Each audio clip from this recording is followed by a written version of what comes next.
Meu nome é Carlos Sepúlveda da Fonseca e hoje é sexta-feira, dia 3 de janeiro de 2020.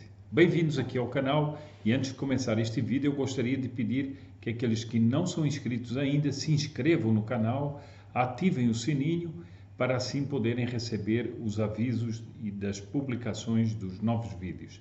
Também peço àqueles que já são inscritos que recomendem este canal e estes vídeos aos seus amigos e conhecidos e, se possível, façam comentários, o que ajuda a aumentar o alcance dos vídeos e do próprio canal. Bom, nós estamos no dia 3 de janeiro, ainda estamos no início do ano, propriamente pode-se dizer o início do ano, e é natural que se faça um aspecto das coisas. Já aconteceram muitas coisas nesses poucos dias que dariam aso a muitos comentários, a muitas novidades, mas nós consideramos um pouco o retrospecto do ano que passou. Nós temos, se nós pudéssemos fazer um resumo, nós diríamos que nós temos um tumulto dos fatos. Se nós voltarmos as nossas atenções para o que ocorreu, nós podemos dizer que há uma espécie de contradição, é um tumulto de fatos ao mesmo tempo graves e inócuos. Parece que a cada momento vai estourar tudo, parece que o fato é grave em si, mas depois as consequências graves não aparecem no momento e a pessoa tem a impressão então de que era uma bomba que ia estourar e não estourou. Depois vê-se que há uma constante que é a precariedade crónica das instituições, das leis. Há muito de ilogicidade nos acontecimentos. Por exemplo, vamos ver o que se passa na vida política e muitos dos fatos que se passam na vida política são carregados de ilogicidade. Há também a degradação dos costumes privados e das próprias leis dos Estados que regem propriamente muitas vezes os costumes dos povos. E a impressão com que se fica é de que a existência humana está condenada a ser caótica, contraditória e irracional. Isso não pode ser assim, mas os acontecimentos parece que nos impõem isso. Hoje, eu estou em Portugal, hoje fui convidado para um almoço e na mesa estava um jovem sacerdote português que a um determinado momento fez um comentário sobre um fato que eu posso bem dizer que todo mundo viu, que é o vídeo em que Francisco I, caminhando, nem de papel, caminhando a pé, é segurado por uma fiel, que parece, claramente pela fisionomia, ser do Oriente, e ela segura firmemente na sua mão e ele, indignado, se volta e vai até ela e dá uma espécie de tapa na mão dela para que ela largue.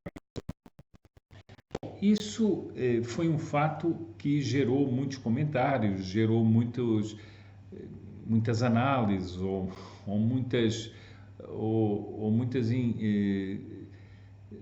quase exclamações intempestivas. Por quê? Porque nós estamos habituados, quer dizer, Francisco I nos habituou à ideia de receber bem todo mundo, da famosa misericórdia com todo mundo. Afinal de contas, é o Papa que se ajoelha para beijar na Semana Santa os pés de muçulmanos, é o Papa que diz que não devemos excluir ninguém, que não deve haver muros, e de repente uma fiel faz isso e ele toma aquela atitude. Isso de si já é uma coisa que mexe muito com quem viu aquela cena, e esse vídeo até foi passado por televisões do mundo inteiro, tornou-se viral, muita gente compartilhou nas redes sociais ou compartilhou nos seus WhatsApps e outros programas de comunicação. Bom, eu queria fazer aqui um comentário sobre essa cena, de um ponto de vista que convidar-nos a fazer uma reflexão a respeito de um problema de fundo que esse fato ilustra. Quando nós consideramos o progressismo católico, vemos que ele é impregnado de uma ideia e de um veneno igualitário e de uma ideia miserabilista que contraria a inspiração católica e a tradição da Igreja durante séculos.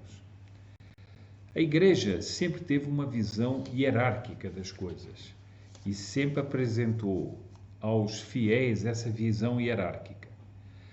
Uma visão hierárquica que valorizava a nobreza dos atos, valorizava a dignidade dos atos, as honras, mas em que o pontífice manifestava benevolência e apreço para os fiéis, fossem eles quem fossem, desde um diplomata que fosse como havia muitos diplomatas que não eram apenas diplomatas, mas eram até, por exemplo, membros de alguma casa nobre da Europa, mas também o simples fiel, humilde, e isso era tudo levado com naturalidade.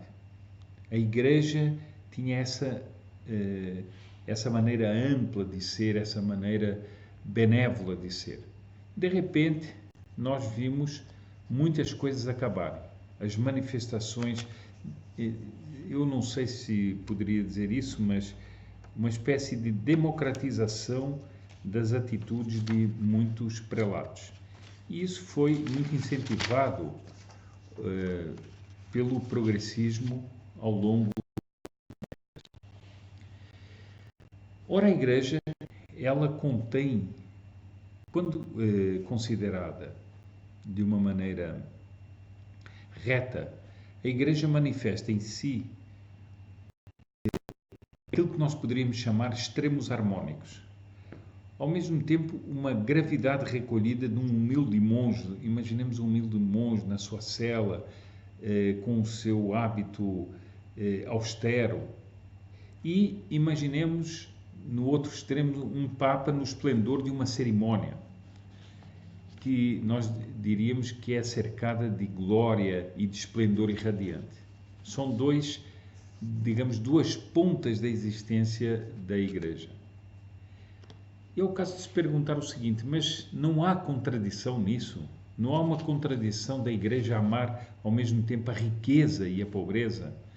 De amar ao mesmo tempo a simplicidade e a pompa? De amar ao mesmo tempo o abandono de todas as coisas da terra e, por outro lado, a reunião de todos os bens da terra para o esplendor do cerimonial? Isso não é uma contradição? Não é. Não é pelo seguinte, porque são dois aspectos da consideração dos bens terrenos e da criação que Deus nos deu. De um lado, de um modo, considera-se todo o esplendor das criaturas e se sobe até Deus, Criador de todas elas.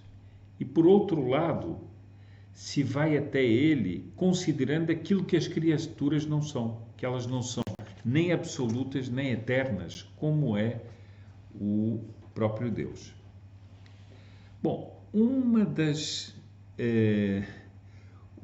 das tradições, digamos assim, da Igreja, em que se notava esses dois aspectos, era o uso da famosa sédia gestatória que os papas usavam.